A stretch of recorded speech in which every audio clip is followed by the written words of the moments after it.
Muito bem, vamos começar hoje o primeiro vídeo da série que eu apresentarei todas as quartas-feiras, tá bom?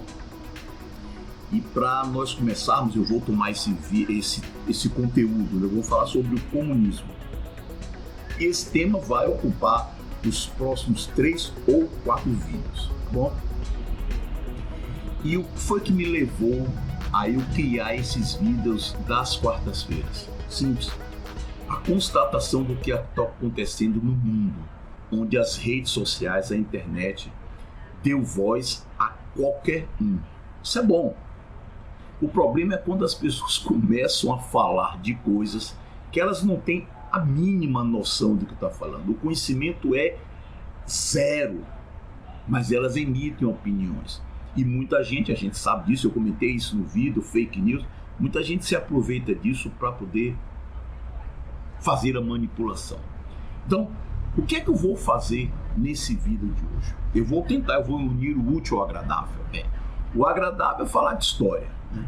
E o útil é a esperança de que com esses 3 ou 4 vídeos que eu irei fazer, eu abasteça você de informações sobre a história do comunismo, quando, onde, porquê e como o comunismo surgiu. A partir desses 4 vídeos, você terá motivos, você poderá fazer conceitos, pós-conceitos, sobre os erros do comunismo. E olha, o que não falta na história do comunismo são erros, pecados, falhas, mas curiosamente, e eu tenho a impressão que você não sabe disso, o comunismo trouxe algumas coisas boas. Inclusive, algumas dessas coisas boas você usufrui no século XXI. Você e as outras pessoas falam mal do comunismo, mas usufruem, nem sabem que aquilo ali é do comunismo, né? Então, para evitar essa incoerência de você falar mal do comunismo, tem motivos para falar? Tem, é o que não falta, mas na hora não liga o desconfiômetro, o simancol, de perceber que trouxe algumas coisas positivas e que a gente pode extrair alguma dessas coisas, tá bom? Então vamos começar. Eu vou mostrar para você, e claro, o que eu vou falar para você é de maneira superficial. Eu não tenho nem a pretensão e, o mais importante, nem a competência, habilidade intelectual para lhe tornar um doutor, uma doutora, né, em história do comunismo. Vai ser uma informação breve, eu vou com uma Annelise mesmo, ela sempre sugere, contar da maneira mais descontraída possível, tentando deixar a minha involuntária formalidade. Eu vou tentar ser o mais descontraído possível para passar para você, para depois desse vídeo você poder falar dos erros do comunismo com toda a razão, sabendo o que está falando, tá bom? Evitar o preconceito. Preconceito é quando você formula um conceito de maneira prévia. É quando alguém pergunta para você se você gosta de sorvete de morango com calda de jiló. Aí você diz, não, detesto. Já provou? Não, nunca provei, não. Então você é preconceituosa. Você está formulando um conceito de maneira prévia. Então depois desses 4 vídeos, aí você já não terá mais preconceito em relação ao comunismo. Você terá conceito. Vamos começar? Então vamos lá. Da maneira mais descontraída que eu puder. Então vamos lá. Era uma vez, na Europa Ocidental do século XVIII, 1700 e lá vai bolinha, uma época em que ocorreram 2 fenômenos. E esses 2 fenômenos, eles andando juntos, cada um deles à sua maneira, prepararam a forma, colocaram os acontecimentos dentro dessa forma e assaram, né, produziram o que depois a gente veio conhecer como as primeiras teorias comunistas, tá bom? Que acontecimentos foram esses? Vamos lá. O Iluminismo e a Revolução Industrial. Vamos começar pelo Iluminismo, depois a gente vai para a Revolução Industrial. Você já deve ter escutado, ouvido falar sobre o Iluminismo. O que foi o Iluminismo? Então vamos lá.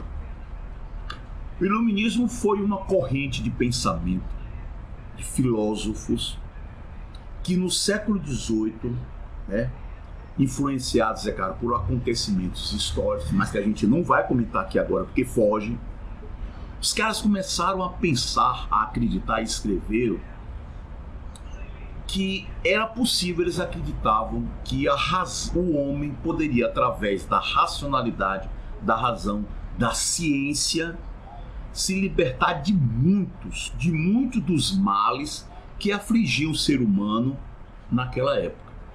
As crendices, as superstições, os medos, a dominação da autoridade. A autoridade que eles falavam era a autoridade. Podia ser tanto a autoridade secular, os reis, né, como também a autoridade religiosa. Então, basicamente, a gente pode dizer que o Iluminismo foi um movimento intelectual de filósofos que propagandeava que o ser humano era capaz, através do desenvolvimento da racionalidade, do uso da razão, do uso da ciência. Lembre que a Revolução Científica já tinha ocorrido nessa mesma região, Europa Ocidental, ok? Então, eles acreditavam, alguns caras lá chegaram a dizer que o uso da razão levaria o homem a uma época de fartura material, de riqueza material e moral, e, portanto, muitos dos males que se achavam característicos dos seres humanos, esses males desapareceriam. Erraram barbaramente, o que não tira em nada o mérito do Iluminismo. Você vive em um mundo aqui no Ocidente, você vive em um mundo gestado pelo Iluminismo, não esqueça disso não. Mas os caras erraram barbaramente quando falaram que a razão, a ciência levaria um progresso material, moral, que tornaria o homem melhor. Pô, erraram, basta você dar uma olhada lá o que foi que a Alemanha, usando conhecimento científico, em um mundo onde você tinha fartura de bens materiais inimagináveis para o homem do século XVIII, produziu o absurdo, a estupidez do Holocausto. Ou seja, os caras usaram ciência, métodos de matar, para matar pessoas em larga escala, em escala industrial. Os caras erraram? Erraram. Mas eles lançaram a semente daquilo que a gente está falando, que é o do comunismo. Além do mais, os caras tinham uns papos muito estranhos para a época, bastante estranhos. O pessoal lá da classe dominante não gostava muito quando eles falavam em fraternidade, liberdade e perigoso. Olha só, igualdade. Olha que absurdo para a classe dominante. Os dominadores da época achavam absurdo. Como é que pode?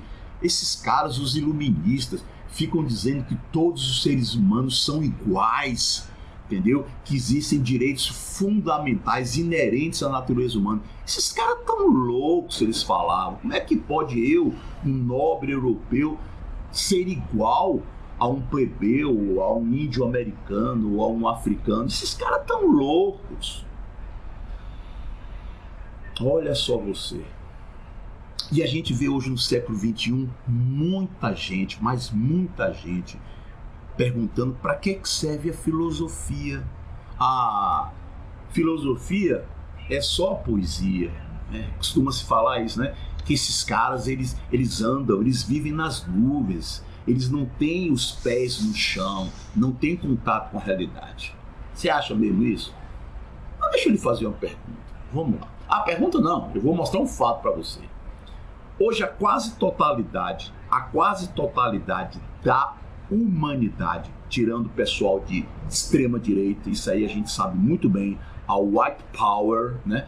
Tirando a quase totalidade, ou melhor, tirando a pequena parte da população de direita extremada, a quase totalidade da humanidade considera a escravidão, o racismo absurdos, a ponto de não entenderem direito por que as pessoas de antigamente achavam a escravidão e o racismo algo absolutamente normal, entendeu? E era considerado mesmo, as pessoas achavam a escravidão, a desigualdade entre os homens, algo absolutamente normal, é a lei da natureza, algo assim próximo da lei da gravidade, era uma lei natural.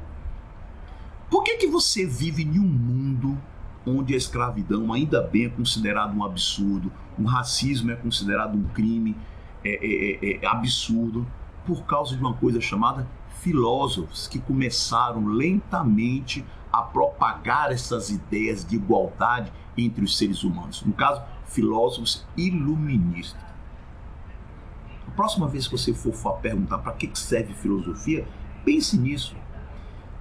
Esses caras, eles têm um poder muito grande e a gente não percebe isso, que é o poder de pensar, é o poder de ter ideias. Olha aí o que foi que aconteceu. Vivemos em um mundo onde, ainda bem, a escravidão e o racismo são considerados inadmissíveis para a esmagadora maioria das pessoas. Vamos lá.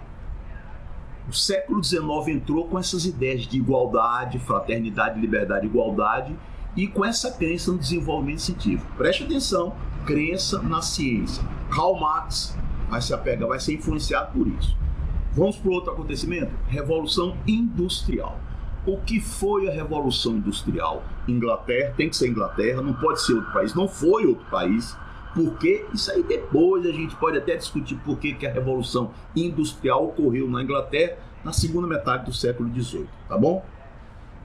A Revolução Industrial foi basicamente uma série de invenções técnicas, invenções de máquinas, né, que fizeram com que os serviços e os bens fossem produzidos em grande escala. Depois se adotou a expressão em escala industrial.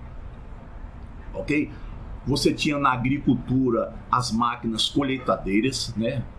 Para você coletar os grãos, as máquinas eram cada vez mais sofisticadas. Você tinha na tecelagem, na indústria têxtil, você tinha máquinas de tear, substituiu várias tecelãs, né? O trabalho humano foi substituído por isso. Você tem a mais famosa das invenções, não é a única, mas a mais famosa, que é a invenção da máquina a vapor, né? Onde você podia tirar água, bombear água de dentro das minas para fora, as minas de carvão, onde você poderia extrair maior quantidade de carvão. Em suma, desenvolvimento tecnológico que fez com que as indústrias as indústrias tal qual nós conhecemos hoje, começassem a pipocar, entendeu? Na Inglaterra. Foi o que aconteceu? Uma imensidão, uma massa gigantesca de pessoas ficaram desempregadas e se submeteram à semi-escravidão, à exploração desumana dos industriais, os donos das máquinas, os detentores dos meios de produção na linguagem de Karl Marx. Essas pessoas só tinham uma coisa a oferecer, os pobres, né? A massa proletariada, os operários, só tinham uma coisa a oferecer, que era a mão de obra deles. E a exploração foi imensa, os historiadores relatam isso, casos assim absurdos de exploração de homens, mulheres, velhos, crianças, gente trabalhando 14, 16 horas por dia em condições piores que as de um animal. Então, o século XIX entrou, claro, com diversos outros fatores, mas para a nossa historinha da gente, história do comunismo, a gente vai focar basicamente nessas duas condições, que era as ideias iluministas na crença da ciência, no progresso da ciência, para poder analisar, mudar o mundo, e a exploração vil, entendeu? Desumana dos trabalhadores nas indústrias da Inglaterra, tá bom? E o que foi que aconteceu quando o século XIX chegou com essas duas novidades? O que foi que aconteceu? É o que a gente vai ver lá no segundo vídeo. Então não perca não, vai. Até o segundo vídeo.